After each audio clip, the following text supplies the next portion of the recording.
Hello, we're the PNC Newsgirls, Mia. And Maya. Reading the news 6 days a week because you're too lazy. Thursday, September 21st, 2023. Heck. Might is never identical with right. Frederick the Great once said something which clearly defined the relationship of might and right. He said that the law is worth nothing if it is not defended by the sword. In other words, the law was always worthless unless protected by might. Adolf Hitler. Alright, no, it's perfect. There was a little bit of stopping, but I did pretty good! Yeah, that was pretty good. Because there was no weird words. Yeah. Alright, we got VIP elite panic after new Epstein list exposes powerful pedophiles. Some of the world's most powerful people are panicking following news that the real Epstein list of elite pedophiles has been leaked online.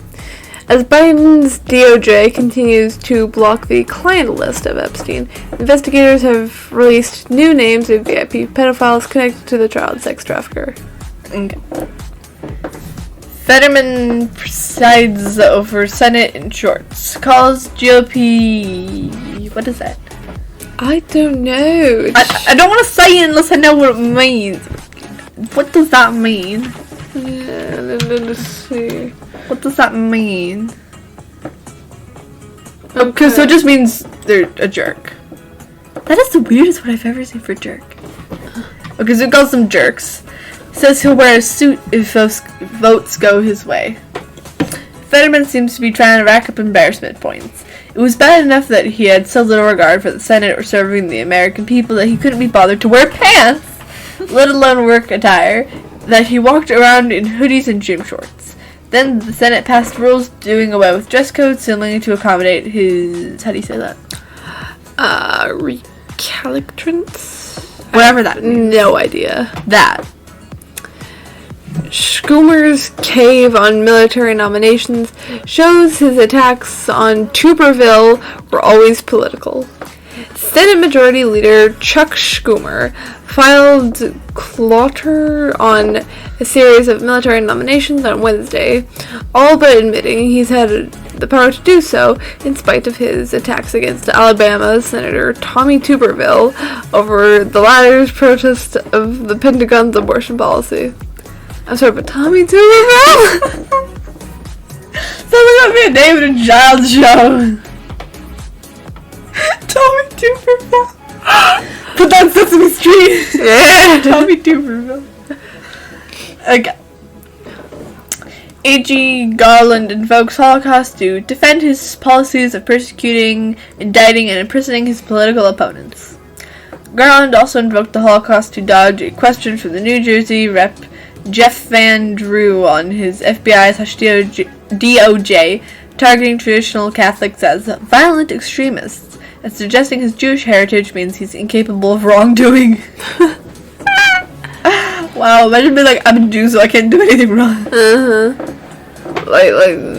Bruh. Alright, poll column. FBI had so many paid informants on January 6th riot, they lost track and had to perform audit, ex-official. The FedFest was so overwhelming that the Washington field office had to ask FBI headquarters to do a poll or put out something to people saying were any CHSs involved, in order to figure out the scale of the agency's spying and whatnot at the event, according to D'Antonio. Okay. Americans are being led by a lying media and corrupt political class. Yes, we Americans have become the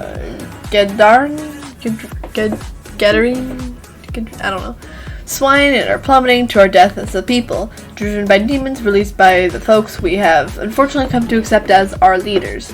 The three pieces in question were two opinions one by the...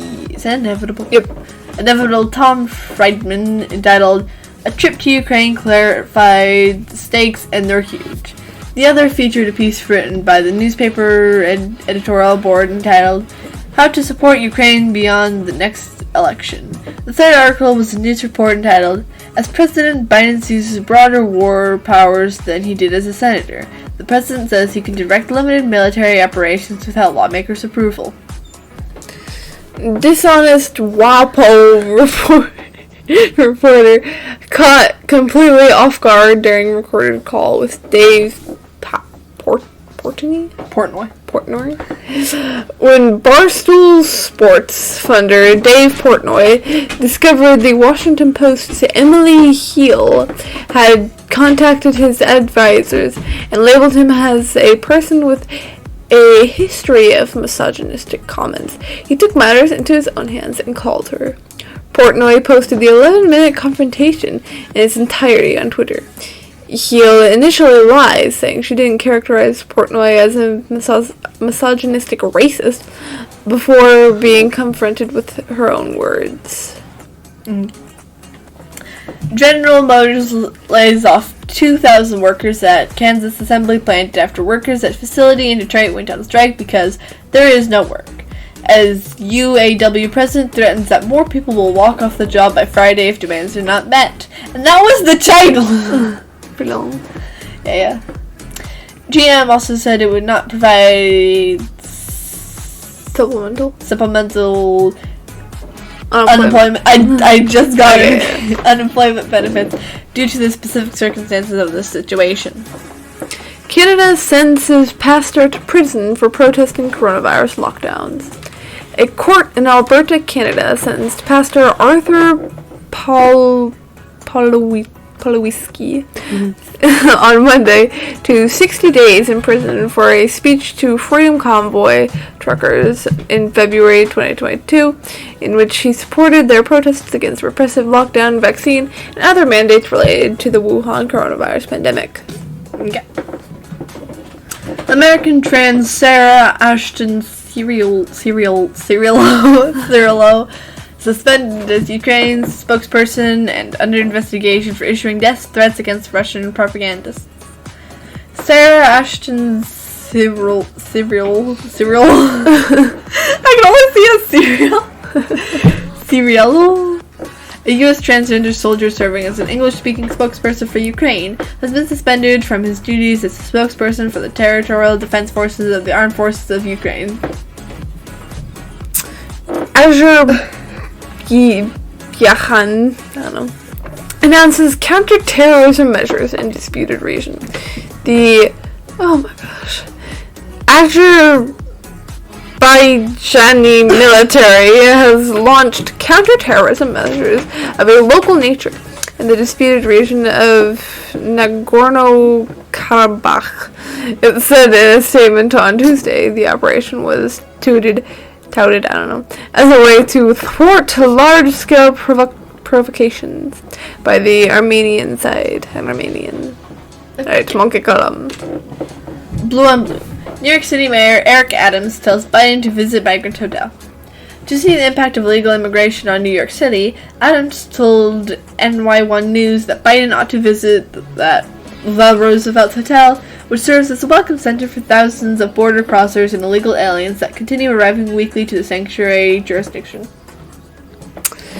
The bat-wielding man who whacked homeless man in the head avoids jail with sweetheart plea deal from Manhattan DA Bragg.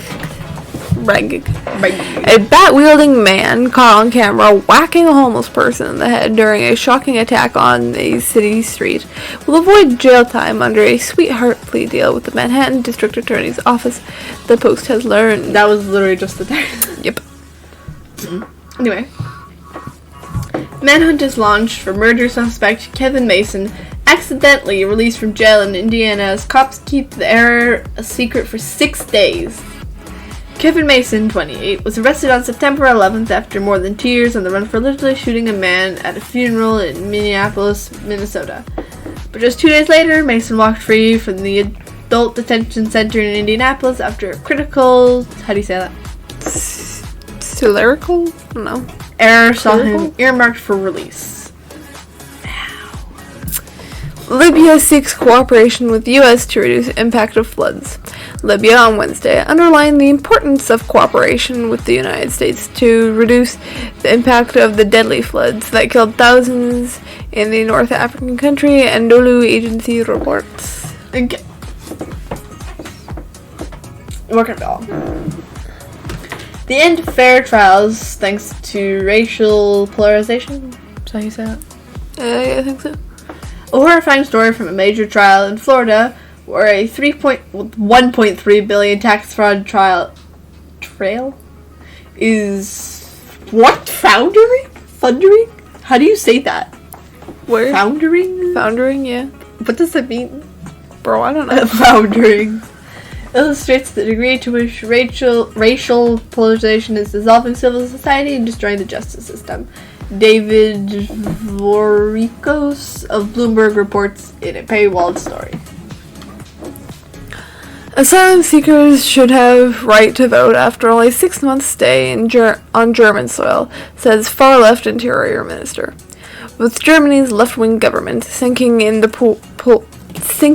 polls over a spiraling migration crisis and an economy in freefall, the left is starting to run on low voters. German Interior Minister Nancy Faeser may have the solution to the problem. Give asylum seekers the right to vote in local state elections after just 6 months in Germany.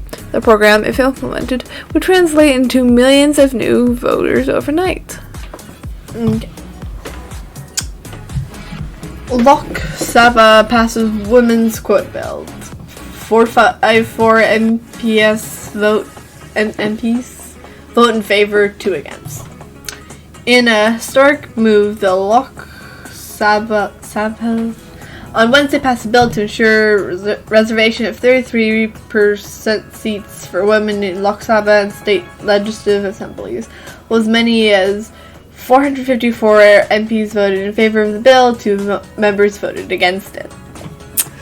Elon Musk says strange, almost no legacy media coverage on worsening southern border crisis. Fox News reporter Bill Mulligan posted on X, "It's a total free-for-all in Eagle Pass right now. Thousands of illegal immigrants continue flooding the southern U.S. border, while the Biden administration pretends everything is fine." Okay. Alright, that is all. Thanks for listening to Mia. And Maya with the Polish Central homepage. Do all the good things. And come back tomorrow for more Saturday News.